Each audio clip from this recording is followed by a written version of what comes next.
Designed by Marcello Gondini, a V16 engine, and just a handful made. I'm talking about the Cizeta V16t. First shown to the public in January 1989, this car was the brainchild of Claudio Zampoli, who worked his way up at Lamborghini and wanted to start his own car company. Cizeta is the Italian pronunciation of Claudio's initials, CZ. Claudio can be seen at the beginning of rock singer Sammy Hagar's music video to the song I Can't Drive 55. Claudio even introduced Sammy Hagar to guitarist Eddie Van Halen when Van Halen was seeking out a new singer. If you are unfamiliar with this car, you might be thinking that it's a Lamborghini Diablo ripoff.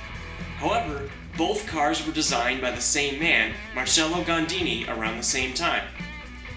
The Diablo was first shown the year after the Cizeta made its first appearance. The Cizeta had a 6-liter V16 engine producing 520 horsepower.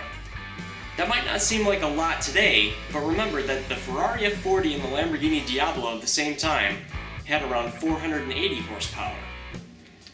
Contrary to popular belief, the Cizeta engine is not two V8s bolted together, but it's an authentic V16.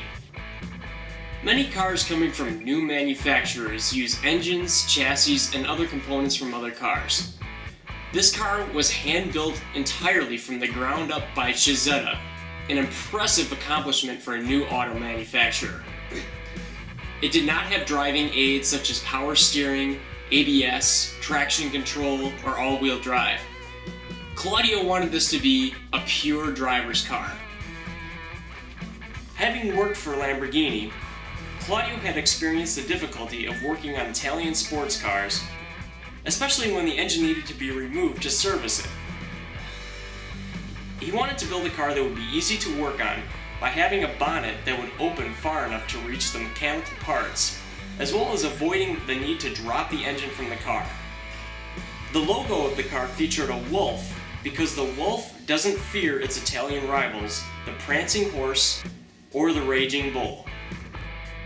Financial backing was needed to get this project off the ground. This came from music composer Giorgio Moroder, who is known for starting the disco trend. Giorgio invested millions of dollars in the company to bring it to life. The car became known as the Cizeta Moroder. The car made its debut in Los Angeles at a fancy ballroom. Not only was the press invited, but also Hollywood celebrities. There was a laser show, music, and Jay Leno was the host of the event. The debut was much like a Grammy Award show. Things were looking good for the company. However, Giorgio Moroder lacked experience in the auto industry and was becoming intolerant of the inevitable delays that occurred when producing a car. He rejected Claudio's requests for extensions in time, and Claudio was forced to work sleepless nights. This caused a lot of tension between the two, and they eventually parted ways. The car was renamed the Cizeta V16. Claudio was now expected to reimburse Giorgio for his investment in the company. The deposits received from the Geneva Motor Show weren't enough, and Cizeta eventually filed for bankruptcy. Claudio had attempted to resurrect the company, but by this time, the design was dated in many people's eyes.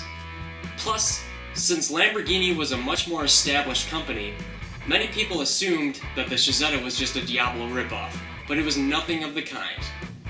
The Cizeta V16 was truly a car that should have been. The example shown here was previously owned by the Sultan of Brunei. Sadly, it no longer has the V16 engine. It has been replaced by the engine and transmission of a Ferrari 512M. The interior and gauges have also been changed. The body remains intact and is currently on display at the Marconi Museum in California.